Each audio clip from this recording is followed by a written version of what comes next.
In the quiet village of Umuse, where the red dust curled up beneath bare feet and the sun hung like an old brass drum in the sky, Obianuju's name was known on every tongue, not for sweetness, not for kindness, but for fists and fury.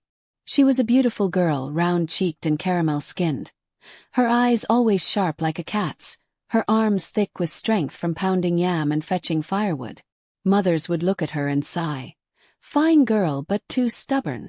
Children whispered stories of her like legends, and boys avoided her path unless they had something to prove. It was after school that day, under the guava tree by the fence, that Obianuju waited. The boy had dared to write her name in the noisemaker list. She had seen it on the board clear as day, Obianuju, 4 times talking. The whole class had laughed. She didn't laugh. When the final bell rang, and the students poured out like spilled millet, Obianuju stayed. The boy stepped out, clutching his books, chewing on dry okpa. She blocked his path. "You think you're funny, N?" she asked, her voice low. He didn't even finish his okpa before her fist met his chest. She threw him to the ground, dragged him by his shirt, slapped him till dust danced around them. Students screamed, some cheered, others ran. By the time a teacher came, it was over.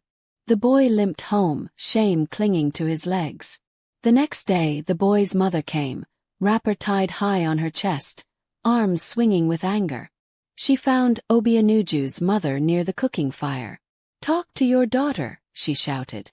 "She's turning this village upside down." Obianuju's mother, Mama Uju, bowed her head. Her wrapper faded from many washings. "I am sorry. She's still growing. I will talk to her." But talking never worked. Obianuju listened with her eyes on the floor, her arms crossed, waiting for the lecture to finish like she waited for food to boil. One hot evening, with the sun smearing gold across the sky, Obianuju returned from the market. She had gone to sell yams her mother harvested. The money was tied in a cloth, tucked under her armpit. She walked fast, past the shrine, past the old well. That was when she heard it. "Obianuju, you dey waka like toad." A boy, older than her, his friends laughing behind him. He turned. Without a word she pounced. The fight rolled into the bush, fists and curses flying. She beat him till he begged. But when she stood and brushed her wrapper, the money was gone. That night Mama Uju didn't speak. She poured food for everyone else, but Obianuju's plate stayed empty. She sat near the fire, silent, stomach growling, pride still full. She didn't stop. Weeks passed, and her fists stayed busy. At the stream, 3 girls were whispering, laughing when they saw her. "She thinks she's strong because she's fat. She's not strong, she's just mad." Obianuju dropped her water pot. "Say it again." They didn't need to. The beating that followed shook the mango trees. Water splashed, wrappers tore, mouths bled. By the time the girls crawled home, they left trails behind. That evening, 3 angry mothers stormed Mama Uju's compound, their voices loud like thunder, their slippers slapping the ground. "Your daughter is a wild animal. She beat my Ada till her eye turned red. She will kill someone one day."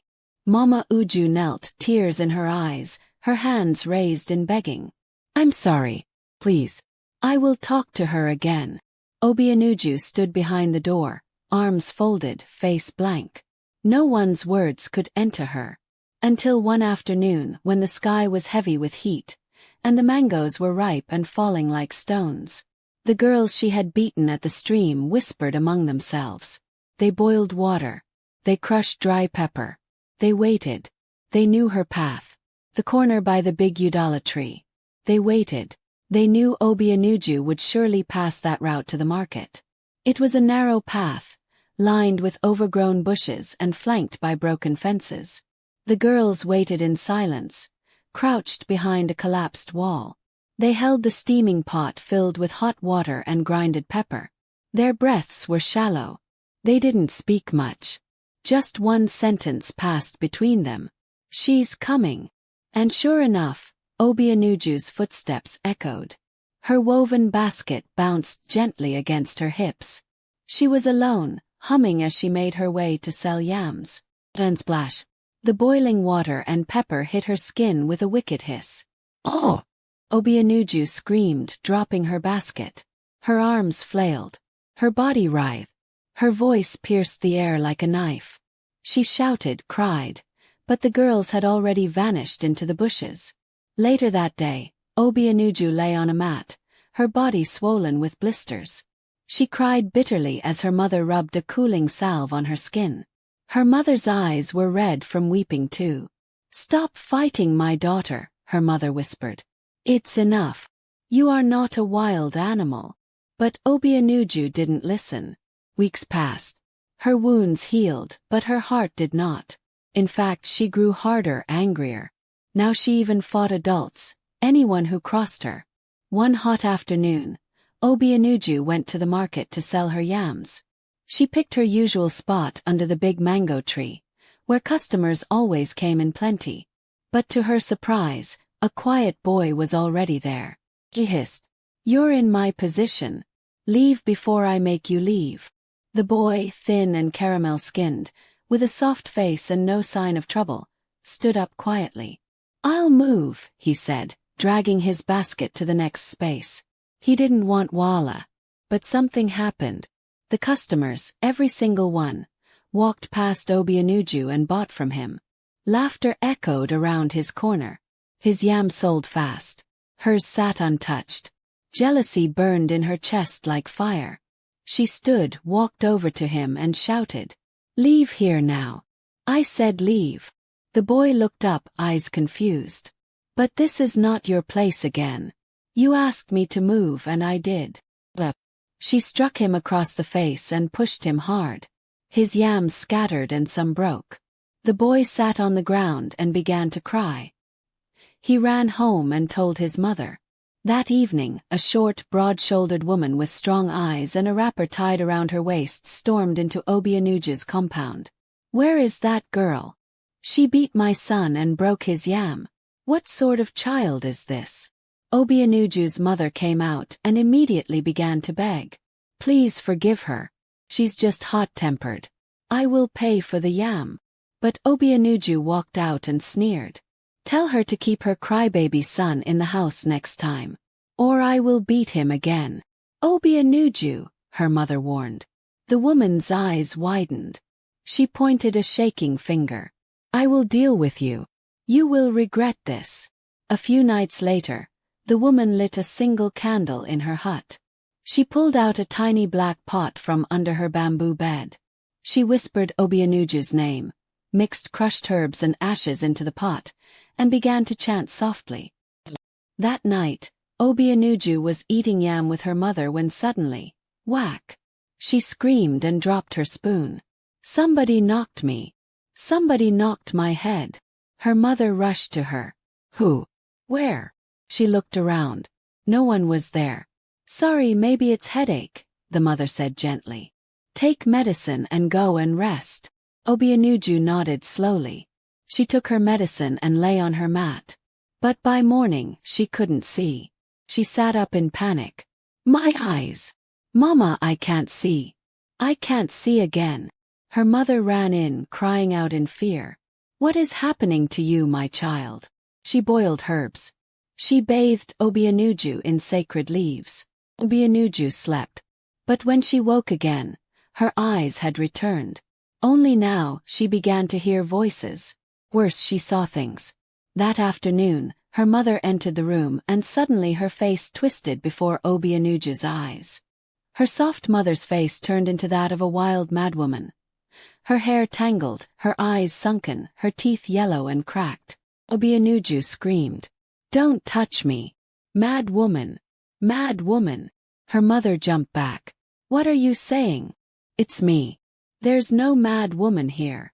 But Obianuju cowered in the corner, sobbing, refusing to let her mother come close. The next day at school, the teacher was walking down the aisle explaining math. She paused at Obianuju's table. Suddenly, the voice in Obianuju's head whispered, "She's a witch. Beat her before she takes your soul." Obianuju blinked. And just like that, her teacher's face transformed. Her eyes turned red, her lips black, her fingers long and bony. Obianuju sprang up. She grabbed the teacher's cane and beat her with it, screaming, "Leave me alone. You are a witch. You want to kill me." The class scattered in fear and confusion. Children screamed. Desks fell. The teacher collapsed, shielding her face from the blows. After the chaos settled and parents were called, the decision came swiftly. Obianuju was expelled. One day, Obianuju went to the market as usual to sell yam. Later that day, while in the market, she started hearing her favorite music, but strangely, she was the only one who could hear it. She began dancing alone in the middle of the market. There was no music, yet she twirled and moved like she was on a stage. Children gathered around and clapped joyfully. The adults, however, whispered among themselves, "She has finally run mad." Someone rushed to call her mother. When her mother arrived and saw the scene, she cried out, "God, please help my child." From that day, her mother stopped Obianuju from going out. Sometimes she would behave normally, but other times the voices returned, and she would act strange again. One day, during the New Yam festival, all the villagers gathered. Obianuju and her mother were also there, sitting quietly among the crowd. As the festival was underway and the yams were arranged under the big tree in the village square, the voice returned. "Look, snakes are under the tree. Burn them, or they will kill everyone." Obianuju looked, and to her horror, she saw snakes writhing under the tree. Without thinking, she grabbed kerosene and a matchstick and set the entire pile of yam on fire. "Fire! Fire!" People screamed. "Obianuju has done it again." She was quickly taken to the king's palace to face punishment. "Why did you do that?" the king asked angrily. Suddenly, Obianuju started hallucinating again. The king's head appeared to change into a giant snake, slithering toward her with fangs bared. She screamed, jumped up, picked a stick from the floor and struck the snake. "My head! My head!" the king cried out in pain. The guards rushed forward, grabbed Obianuju, flogged her, and locked her up in the palace cell. Her mother knelt and begged the king for mercy, but he refused. The next day, the king summoned Obianuju's mother. Trembling and weeping, she explained everything. "One night we were eating when Obianuju suddenly screamed, 'Somebody knocked me! Somebody knocked me!' And since then, she has been hearing voices and seeing things that are not real. I have done everything I can, but nothing worked." The king called his personal native doctor. After examining Obianuju, the native doctor said, "Her stubbornness and character opened her up to spiritual attack. But you women are not completely innocent. You failed to train and guide her properly." Obianuju's mother fell to the ground and wept. When she was younger, they used to bully her because of her size. She would run home crying and I would tell her to fight back. I didn't know it would make her too aggressive. The native doctor nodded. "You must now offer sacrifices to reverse the incantation placed on her. And Obianuju must fast for 7 days. No food to serve the spirit troubling her." They went home. Her mother made the sacrifices as instructed, and Obianuju did not eat for 7 days. On the 7th day, the spirit left her and returned to its sender. The woman who was the cause of Obianuju's problem ran mad. Obianuju was completely free. She apologized to everyone she had wronged, and from that moment she became calm and peaceful. Her mother was filled with joy, thanking God for restoring her daughter.